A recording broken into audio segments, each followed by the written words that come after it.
नमस्कार मेरे प्यारे बच्चों, आप सभी का स्वागत है आज की क्लास में। बच्चों, आज की क्लास में हम लोग देखेंगे कक्षा 10 का हिंदी का पेपर कैसे करना है आपको, ये आप इस क्लास में देखेंगे। तो आपसे निवेदन है कि आप क्लास को पूरा देखिएगा, जब भी आप कुछ ना कुछ सीख पाओगे इस क्लास में। तो चलिए हम लोग शुरू करते हैं। ये जो मेरे पास पेपर है, प्री बोर्ड पेपर है, यूपी बोर्ड का प्री बोर्ड है। यदि आपके यूपी बोर्ड के प्री बोर्ड हो गए हैं तो भी आप इस क्लास को देखिए, आपके लिए फ़ायदेमंद होगा, आगे बोर्ड के काम में आएगा आपका। और यदि आप ऐसे पेपर को करोगे तो आप अच्छा स्कोर कर पाओगे। तो चलिए हम बिना किसी बकवाद के वीडियो को स्टार्ट करते हैं। तो ये है कक्षा 10 का हिंदी का पेपर, और यहाँ पर आपको 15 मिनट मिलेंगे पेपर को पढ़ने के लिए, यानी पूरा समय आपको मिलता है 3 घंटा 15 मिनट। तो ये जो पेपर होता है आपको 2 भाग में होता है। कितने भाग में होता है ये पेपर? 2 भाग में, या हम कह सकते हैं 2 खंड में पेपर होता है। एक खंड होता है आ, और एक खंड में आपका जो दिया होता है आ खंड का टोटल 20 क्वेश्चन दिया होता है आ खंड में बहुविकल्पी, जो कि आपको ओमार सीट पे करना पड़ता है। कुछ आपके इस तरीके से ओमार सीट हो सकती है, तो ओमार सीट की बात हम नहीं करेंगे। ये मल्टी चॉइस के 20 क्वेश्चन है, इसकी बात नहीं करेंगे। सीधे हम करेंगे खंड बा की बात। किसकी बात करेंगे हम लोग? यहाँ पर हम देखेंगे खंड बा। तो आपको खंड बा के प्रश्नों को कैसे लिखना है, आंसर को अच्छे से कैसे लिखना है, जिससे कि आपको एग्जामिनर पूरे के पूरे नंबर दे दे। तो देखो, सबसे पहले यहाँ पर याद रखना है आपको खंड वाह है वर्णात्मक प्रश्न। तो यहाँ पर हमने देखो पेपर ले लिया है, ये मेरे पास पेपर है। पहले आप इसमें क्वेश्चन को देखोगे, जो आपको आंसर आता है सही परसेंट, मतलब सही से आता है 100%, तो उसको आप पहले लिखना प्रारंभ करोगे। अच्छा, लिखने का तरीका ही आज हम लोग इसमें देखेंगे कैसे आपको पेपर करना है। तो मान लिया कि ये क्वेश्चन नंबर 1 है आपका खंड वाह का, इसका आपको आंसर आता है और इसका आप आंसर करोगे। तो देखिए, जैसे कि हमने लिखने की कोशिश की है, यहाँ पर लिखा है, और यदि आप भी ऐसे लिखोगे तो बहुत ही अच्छा आपको स्कोर कर पाओगे। तो देखो, ये मेरे पास कापी है। इस कापी में इस तरीके से आपको कुछ कापी मिलेगी, और जो कापी आपकी होगी वो इससे बड़ी कापी होगी। ठीक है, ये कापी छोटी है, जो हमने बच्चों के पेपर कराए थे उसी की बची हुई कापी का प्रयोग हम कर रहे हैं। तो सबसे पहले आपको क्या करना है, खंड डालना है, खंड वाह। फिर आपको एक लाइन छोड़ के लिखना है वर्णात्मक प्रश्न। ठीक है, खंड वाह वर्णात्मक प्रश्न। फिर लिखोगे यहाँ पर प्रश्नोत्तर संख्या 1। अब यहाँ पर हमने देखा है कि हमें लिखना है गद्यांश का सारांश। ठीक है, यानी उसका गद्यांश का व्याख्या करना है, संदर्भ लिखना है, और एक क्वेश्चन का आंसर देना है। तो यही यहाँ पे हमने लिखा है।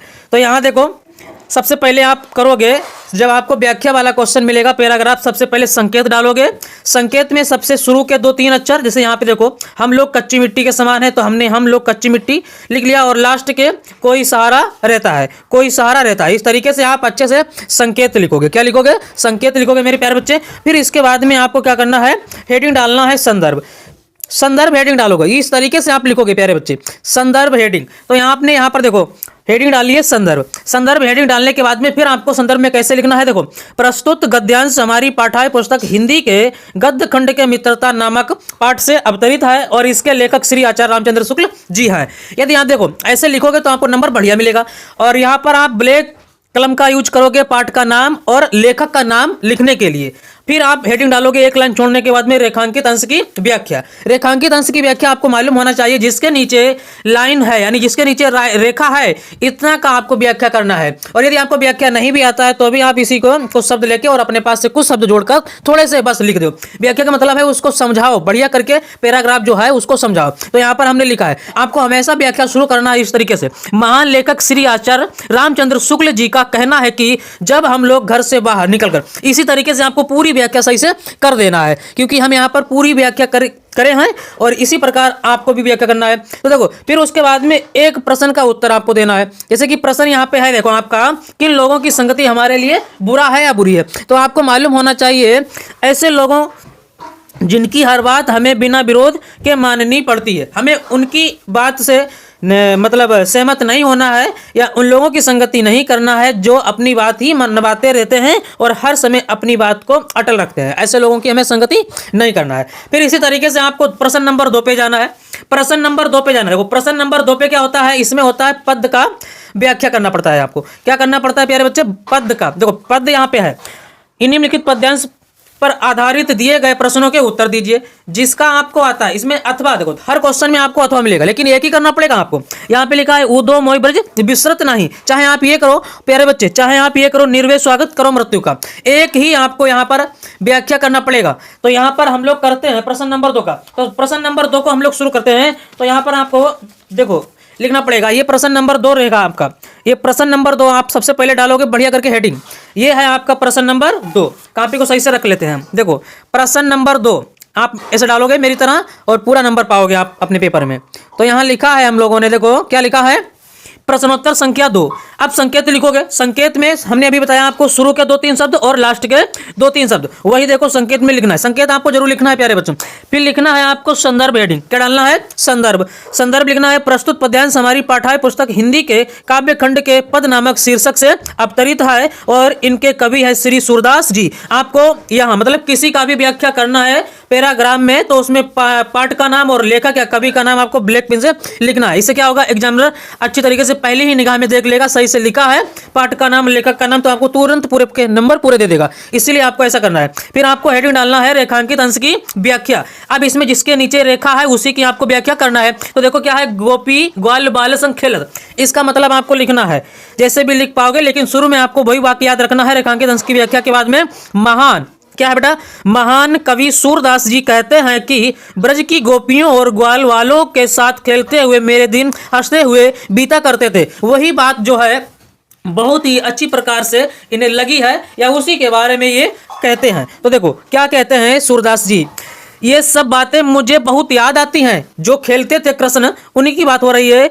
सूरदास जी सभी ब्रजवासियों को धन्य बताते हैं या मानते हैं और उनके भाग्य की सराहना करते हैं। इस तरीके से आपको अच्छे अच्छे शब्दों में बिना कटिंग बिना राइटिंग गंदी आपको अच्छी राइटिंग में लिखना है और आपको पूरा प्रश्न का उत्तर लिखना है सही से, और पूरा नंबर आपको दिया जाएगा। प्रश्न नंबर 3 में देखो इसमें क्या कह रहा है, श्री कृष्ण को ब्रज कौन कौन सी बातें विस्मृत नहीं होती हैं, मतलब भूलते नहीं हैं। तो श्री कृष्ण को ब्रज की ग्वालों के साथ खेलना और प्रेम की बातें विस्मृत नहीं होती हैं, मतलब नहीं भूलते हैं। फिर उसके बाद में जब आपका प्रश्न पूरा हो जाए, एक बात और याद रखना, तो आप प्रश्न पूरे होने के बाद में एक बॉर्डर लाइन बनाओगे। इसको हम लोग बॉर्डर लाइन बोलते हैं।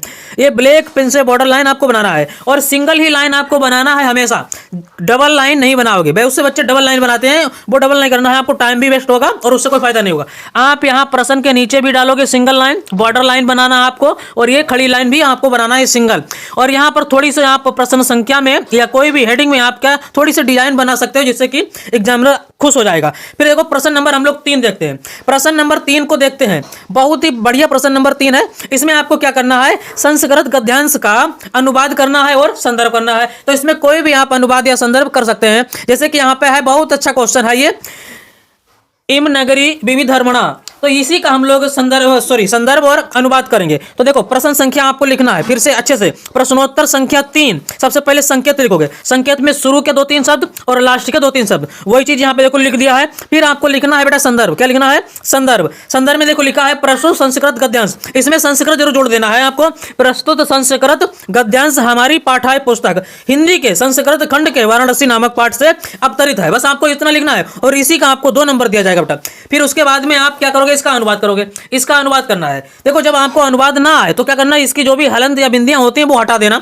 वैसे हमने आपको अनुवाद करके दिखाया बहुत ही अच्छे शब्दों में। तो देखो कैसे आप यहां पर करोगे, यह नगरी विभिन्न धर्मों के मिलन का स्थान है। महात्मा बुद्ध, तीर्थकर और शंकराचार्य, कबीर आदि लोग यहाँ पर आए हैं और अपने प्रचार और अपने ज्ञान का प्रचार प्रसार किया है। इस तरीके से आपको बहुत ही अच्छे शब्दों में लिख देना है और बहुत ही क्वेश्चन के आंसर को बड़ा नहीं करना है, क्योंकि बहुत बड़ा करोगे तो आपको समय ज्यादा लगेगा और ज्यादा समय में हो सकता है कि आपका कोई क्वेश्चन छूट जाए। आपका क्वेश्चन भी नहीं छूटना है और आपको बहुत ज्यादा शब्दों में न लिख के कम शब्दों में लिख के क्वेश्चन का आंसर बहुत ही सुंदर तरीके से देना है। इसी तरीके से फिर उसके बाद में एक प्रश्न नंबर हो गया 3 पूरा आंसर। देखो इसके बाद में फिर से हमने बॉर्डर लाइन बना दी है, तो इस बॉर्डर लाइन को भी आप याद रखोगे। फिर इसके बाद में हम देखते हैं 3 प्रश्न के बाद में प्रश्न नंबर 4। बेटा देखो प्रश्न नंबर 4 कहता है कि निम्नलिखित संस्कृत श्लोक का संदर्भ सहित अनुवाद करो हिंदी में। तो आप चाहे इसका अनुवाद करो बेटा, चाहे आप इसका अनुवाद करो, एक ही का अनुवाद आपको करना है। तो हम लोग करते हैं प्रश्न नंबर 4 को।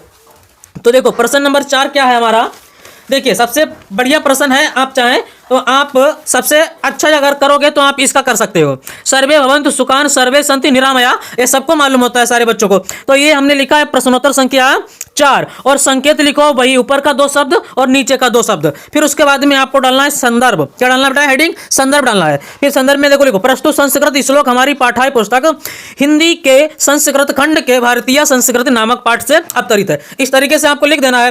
फिर क्या करना है? इसका हिंदी अनुवाद करना है। तो अनुवाद में देखो सभी लोग सुखी हो, सभी लोग निरोगी हो, अर्थात कोई भी बीमार ना हो, रोगी ना हो, सभी लोगों का कल्याण हो, अर्थात कोई दुखी ना हो, दुखी का भागी कोई ना बने। इस तरीके से आपको अच्छे शब्दों में लिख देना है। तो ये प्रश्न नंबर 4 हो गया। इसके बाद में हम लोग देखते हैं प्रश्न नंबर 5। अब प्रश्न नंबर 5 जो होता है अपने खंड काव्य के आधार पर जिले के हिसाब से आता है। यदि आपका कोई भी जिला है उसी के आधार से आपको बताया गया होगा, आपके टीचर ने बताया होगा। तो जैसे कि ये पेपर जो है हमने किया है हरदोई वाले जिले के लिए। तो हरदोई जिले में आपको जैसा कि मालूम है जय सुभाष का आता है। तो जय सुभाष यहाँ पर हम लोग ढूंढते हैं और उसी का फिर आंसर देते हैं। तो देखो यहाँ पे लिखा है बहुत बढ़िया प्रश्न जय सुभाष। और प्रश्न देखो यहाँ कह रहा है आपको जय सुभाष का मिलेगा, जो आपके जिले के अंतर्गत आएगा उसी को आपको करना है एक ही प्रश्न को। तो यहाँ लिखा है जय सुभाष खंड काव्य के आधार पर सुभाष चंद्र के संघर्षों का संक्षिप्त वर्णन लिखिए। मतलब उनकी इस कहानी आपको लिखना है अच्छे शब्दों में, उनकी कहानी को लिखना है। यदि आपको यह नहीं मालूम है तो जय सुभाष का एक स्वर्ग कोई भी लिख दो, कोई भी एक स्वर्ग आपको लिख देना है। अरे कुछ नहीं करना है आपको, ये जो भी हैं आपके जय सुभाष इनके बारे में आपको थोड़ा सा लिख देना है। लमसम में आप 50 से 80 शब्द लिखोगे, इससे ज्यादा नहीं लिखोगे क्योंकि 3 नंबर का ये क्वेश्चन होता है। तो हमने देखो यहाँ पर लिखा है, ये देखो प्रश्न लिखा है प्रश्नोत्तर संख्या 5। जो आपका होगा वो यहाँ पे नंबर डाल देगा। जैसे कि ये घा का हम लोग दूसरा कर रहे हैं तो ये घा का दूसरा हमने यहाँ पर डाल दिया है। फिर आप अच्छे से हेडिंग डालोगे, यहाँ भी नंबर डाल देना और जय सुभाष हेडिंग डालोगे बढ़िया से। और यहाँ पर षष्ठ स्वर्ग लिखा है हमने, कोई भी इनका स्वर्ग एक लिख देना है, आपकी एक ही इनकी कथा लिख देना है। तो देखो लिखा है षष्ठ स्वर्ग में आजाद हिंद फौज के भारत पर आक्रमण तथा विजय या जीत प्राप्त वर्णन है। इसमें आजाद हिंद फौज का वर्णन किया गया है बहुत ही अच्छे तरीके से। देखो इनके नारे भी यहाँ पे लिखे हैं, दिल्ली चलो, जय हिंद, तुम मुझे खून दो मैं तुम्हें आजादी दूंगा। इस प्रकार से आप इनके नारे लिखकर अच्छे शब्दों में, बहुत ही बढ़िया शब्दों में लिखोगे तो आपको पूरे का पूरा नंबर मिल जाएगा। इसका 3 का नंबर 3 मिलेगा। और फिर क्वेश्चन पूरे होने के बाद में आपको बॉर्डर लाइन लगा देना है। फिर इसके बाद में जब हमारा 5 नंबर प्रश्न हो गया है फिर हम लोग बढ़ते हैं प्रश्न नंबर 6 की ओर। देखो बेटा प्रश्न नंबर 6 और कह रहा है आपका जीवन परिचय के लिए। क्या कह रहा है? देखो जीवन परिचय आपको लिखना है बहुत ही बड़े शब्दों। जैसे यहाँ पर हमने लिखा है जीवन परिचय, यदि आपने ऐसे लिखा तो आपके पूरे 5 के 5 नंबर मिल जाएंगे। देखो जैसे कि यहाँ पे लिखा है 6 प्रश्न में निम्नलिखित लेखकों में से किसी एक लेखक का आपको जीवन परिचय देते हुए उनकी एक रचना का लिखना है। आपको बहुत ज्यादा बवाल इसमें नहीं लिखना है। जैसे कि यहाँ पर हमने लिख के दिखाया आपको अच्छे तरीके से। देखो बेटा यहाँ पे लिखा है प्रश्नोत्तर संख्या 6 का तो हमें अभी लेखक का करना है। तो लेखक का पे हैं और कवि है खा पे, तो आपको का लिख देना है ऊपर अच्छे तरीके से जैसे हमने लिखा है। इस तरीके से आप लिखोगे पेपर में पूरा नंबर पाओगे। देखो यहाँ पे लिखा है प्रश्नोत्तर संख्या 6 का और यहाँ पर हम लोग कर रहे हैं डॉक्टर राजेंद्र प्रसाद 2 नंबर पे। तो 2 नंबर आपको लिख देना है लेफ्ट साइड में बढ़िया तरीके से। तो लिख दिया है। अब यहाँ पर ऊपर आपको हेडिंग डालना है बढ़िया से सजाकर, डॉक्टर राजेंद्र प्रसाद जी का जीवन परिचय। और यहाँ बॉक्स में थोड़ा राइट साइड में आपको लिखना है संक्षिप्त परिचय इनके। संक्षिप्त परिचय में आपका नाम, पिता का नाम, मम्मी का नाम इनकी, और जन्म, मृत्यु और रचना, बस एक इतना लिखना है, कुछ नहीं लिखना है। तो नाम में देखो राजेंद्र प्रसाद, पिता का नाम महादेव साय, जन्म स्थान जीरादेई और जन्म हुआ था 1884 में, मृत्यु 1963 में और रचना इनकी भारतीय शिक्षा। इस तरीके से आपको लिख देना है। अब इनका जीवन परिचय इस तरीके से आपको लिखना है। जो मेन चीजें इनकी होती हैं वो आप काले कलम से लिख सकते हो। जैसे कि इनके सन हो गया, यहाँ पे लिखा नहीं है लेकिन सन लिख सकते हो आप, जन्म स्थान लिख सकते हो, मम्मी पापा का नाम लिख सकते हो और जो भी इनकी चीजें अच्छी हुई हैं वो लिख सकते हो। देखो इनको ये भारत के प्रथम राष्ट्रपति भी रहे हैं और इनको भारत रत्न से सम्मानित भी किया गया है। और उसके बाद में बहुत ज्यादा नहीं लिखना है, इतने ही शब्दों में लिखना है। लमसम 80 शब्दों में आपको जीवन परिचय लिखना है, इससे अधिक शब्दों में नहीं लिखना है। फिर उसके बाद में आप इनकी एक रचना या 2-3 रचना लिख दोगे, बस ज्यादा नहीं। बात तो एक ही रचना की है तो आप 2 भी लिख सकते हो। बापू के कदमों में, शिक्षा और संस्कृति आदि। इस तरीके से आप लेखक का जीवन परिचय बहुत बढ़िया से लिख देखो। देखो यहाँ पर कोई भी कटिंग नहीं है, कटिंग बिल्कुल नहीं होनी चाहिए। अगर कटिंग नहीं होगी तो एग्जामिनर खुश हो जाएगा और पूरा नंबर आपको दे देगा। फिर उसके बाद में इनका देखते हैं 6 का खा नंबर। तो 6 का खा नंबर भी आपको लिखना है एक जीवन परिचय, जो कि जीवन परिचय किसका है? देखो बेटा कवि का जीवन परिचय है। अब आपको कवि का जीवन परिचय लिखना है। तो कवि का भी हमने यहाँ पर जीवन परिचय लिखा है कॉपी में, आपको पूरा पेपर दिखा रहे हैं। देखो कवि का जीवन परिचय यहाँ पे लिखा है प्रश्नोत्तर संख्या 6 खा, डाल देना है इस तरीके से आपको। और फिर देखो यहाँ पे लिखा है गोस्वामी तुलसीदास जी का जीवन परिचय, जिस नंबर पे था इस नंबर डाल दिया। और यहाँ पर संक्षिप्त परिचय बढ़िया से डाल दो। और आप देख ले इस कॉपी को कितना अच्छा से हमने लिखा है। राइटिंग हालांकि बहुत अच्छी नहीं है लेकिन तब भी ठीक है, बढ़िया है थोड़ी सी। ये एग्जामिनर पूरा नंबर दे देगा इसमें यदि आप इस तरीके से लिखोगे तो और इस तरीके से आप लिखने के बाद में जैसे कि हमने बताया जीवन परिचय में जो मेन चीजें होती हैं वो आप ब्लैक कलम से लिख दोगे और इन्वर्टर कामा से उसको क्लोज कर दोगे। और संक्षिप्त परिचय बेटा जरूर लिखना, आपको पूरा नंबर मिल जाएगा इसमें, ठीक है। और यहाँ पूरा प्रश्न होने के बाद में यहाँ पर आप क्या करोगे, अंडरलाइन कर दोगे, यानी बॉर्डर लाइन इसको बोलते हैं, बॉर्डर लाइन जरूर लगाओगे। और एक प्रश्न एक ही पेज में आना चाहिए, दूसरे पेज में ना जाए, एक कोशिश करना हमेशा। फिर देखो 7 नंबर पे जाते हैं। 7 नंबर प्रश्न पर कुछ नहीं होता है। 7 नंबर प्रश्न क्या कहता है, अपनी पाठ्य पुस्तक में से कंठस्थ कोई एक श्लोक लिखना है। संस्कृत का कोई भी बेटा एक श्लोक आपको लिखना है, जो कि यहाँ पर हमने लिखा है बहुत ही, और जो आपको श्लोक मालूम भी होगा, नहीं मालूम है तो याद कर ले बोर्ड परीक्षा के लिए, बहुत ही अच्छा श्लोक है। प्रश्नोत्तर संख्या 7 का देखो श्लोक हेडिंग डालना, ध्यान यहाँ पर ध्यान करके श्लोक हेडिंग डालना, ऐसे ही लिखना तुमको, बंधनम मरणम बपि जयो बपि पराजया उभयत्र समो वीरा वीर भाव ही वीरता। इस तरीके से आपको बढ़िया अक्षरों में लिख देना है और फिर बॉर्डर बना दिया। फिर उसके बाद में प्रश्नोत्तर संख्या 9। अब यहाँ पर हमने प्रश्नोत्तर संख्या 9 लिखा है। अब 9 में क्या है, देखो यहाँ पर हमने 8 छोड़ दिया है, और 8 क्यों छोड़ दिया है वो आपको हम बताएंगे। देखो हमने 8 प्रश्न नंबर क्यों छोड़ा है ये आपको हम बताएंगे। यहाँ देखिए आप सबसे पहले यहाँ 9 प्रश्न देखते हैं। निम्नलिखित में से किन्हीं 2 प्रश्नों के उत्तर लिखना है, आपको 2 प्रश्नों के उत्तर लिखना है संस्कृत में। तो देखो यहाँ पर हमने 2 प्रश्नों के उत्तर लिखे हैं इस तरीके से। यहाँ पर आपको लिख देना है, सबसे पहले क्या लिख देना है, प्रश्नोत्तर संख्या 9। प्रश्नोत्तर संख्या 9 लिखा है, और दूसरे का क्वेश्चन किया है हमने, और चौथे का क्वेश्चन किया है हमने। तो देखो दूसरा इसमें किया है, ये है मरणम मंगलम कुत्र भवति, तो ये देखो कर दिया है मरणम मंगलम वीरेण भवति। फिर है 4 नंबर में असंतोष का वर्धते, असंतोष दुखा वर्धते। इस तरीके से आपको प्रश्नों के उत्तर दे देना है, और हर प्रश्न पूरा हो जाए तो उसमें आप बॉर्डर लाइन जरूर लगा देंगे। इस तरीके से कर दिया। अब यहाँ पर देखो ये बचा था, यहाँ पर 8 हमने क्यों नहीं किया, 8 हमने इसलिए नहीं किया क्योंकि देख सकते हो आप 8 वाले प्रश्न नंबर में क्या है, 8 नंबर में है आपका आवेदन पत्र, आवेदन पत्र या प्रार्थना पत्र, जो कि आपको एक ही पेज में लिखना है, और इस पेज पे वो आ नहीं सकता था, इसीलिए हमने लिखा नहीं। उसके लिए हमने एक नया पेज लिया है। देखो इसी कॉपी में दूसरे पेज पे गए हैं, फिर हमने 8 नंबर प्रश्न किया है। यहाँ पे देखो बहुत अच्छी तरीके से, ये देखो 8 नंबर प्रश्न है। यहाँ पर लिखा है आपको अपने निवास स्थान में मोहल्ले की समझो सफाई के लिए पदाधिकारी को पत्र लिखिए, या आपको यह नहीं मालूम है तो आप प्रधानाचार्य के लिए फीस माफी पर अपना, यानी शुल्क माफी पर अपना प्रधानाचार्य के लिए प्रार्थना पत्र लिखिए। तो हमने यही लिखा है प्रधानाचार्य के लिए। तो देखो बहुत अच्छे तरीके से यहाँ पर हमने लिखा है, तुम भी इसी तरीके से लिख सकते हो, कॉपी बिल्कुल कर सकते हो मेरी तरह। देखो कैसे लिखा है, सेवा में श्रीमान प्रधानाचार्य विद्याज्ञान शिक्षण संस्थान सूरतपुर शहरा दक्षिणी शाहजहानपुर यूपी। तो इस तरीके से जैसे कि हमने अपने स्कूल का नाम यहाँ पर डाल दिया, या संस्था का नाम डाल दिया, मान लीजिए किसी भी संस्था का नाम यहाँ पर या किसी भी स्कूल का नाम डाल दिया है। फिर विषय पर आपको लिख देना है जिसके लिए लिखते हो आप, जिस कारण लिख रहे हो, तो शुल्क या फीस माफी के लिए आवेदन पत्र या प्रार्थना पत्र। बस आपसे को शुरू कर देना है। यहाँ देखो ये मेन चीज, इसका मैटर याद रखो, कैसे किस लाइन को कहां से शुरू करना है, बस ये आपको याद रखना है। तो महोदय साविनी निवेदन है, बस मतलब जो भी इसमें चीजें हैं वो आप इसमें लिख सकते हो, आप इसको रोक कर पढ़ सकते हो, क्योंकि हमारे पास इतना समय नहीं है कि हम इसको आधा घंटा या 2 घंटे का वीडियो बनाएं, ठीक है ना। हमने पहले से लिख कर रखे हैं आंसर, वो सिर्फ आपको दिखाते हैं आपको तैयारी के लिए। तो इस तरीके से आपको लिख देना है। फिर लास्ट में यहीं पर आपको दिनांक डाल देना है, यहाँ पर आपका आज्ञाकारी शीर्ष डाल देना है, XYZ डाल सकते हो, अपना नाम डाल सकते हो, कक्षा डालोगे और रोल नंबर डाल दोगे, ठीक है। इस तरीके से आपको कर देना है, ये लेखक का मतलब प्रार्थना पत्र लिख देना है, और आपको पूरा का पूरा नंबर दे दिया जाएगा। 4 का है तो 4 ही पूरा नंबर मिलेगा। अब देखो बेटा हमने 9 प्रश्न कर लिया, लास्ट का बच्चा है 10 नंबर प्रश्न। देखो 10 प्रश्न में क्या कह रहा है, निम्नलिखित में से किसी एक विषय पर निबंध लिखिए। आपको एक विषय पर निबंध लिखना है। 4 विषय दिया है इसने, आप एक विषय पर कोई भी निबंध लिखोगे। जल संरक्षण पे लिखो, प्रिय मेरी पुस्तक पे लिखो, पर्यावरण पे लिखो, या स्वच्छ भारत पे लिखो, जिस पे आपको लिखना है वो आपको लिखो। तो देखो हमने एक लिखा है यहाँ पर, सबसे अच्छा है यहाँ पर पर्यावरण के बारे में, और ये सबसे सुंदर तरीके से यहाँ पर हमने लिखने की कोशिश की है। इसी तरीके से आप भी लिख सकते हो प्यारे बच्चों। तो सबसे पहले आपको डालना है प्रश्नोत्तर संख्या 10। फिर उसके बाद में जो आप लिख रहे हो यहाँ पर, जैसे कि 3 वाला लिख रहे हैं, तो हमने 3 नंबर यहाँ पर डाल दिया है। क्या लिखा हमने, 3 नंबर। देखो अब ये बहुत अच्छे तरीके से आपको लिखना है।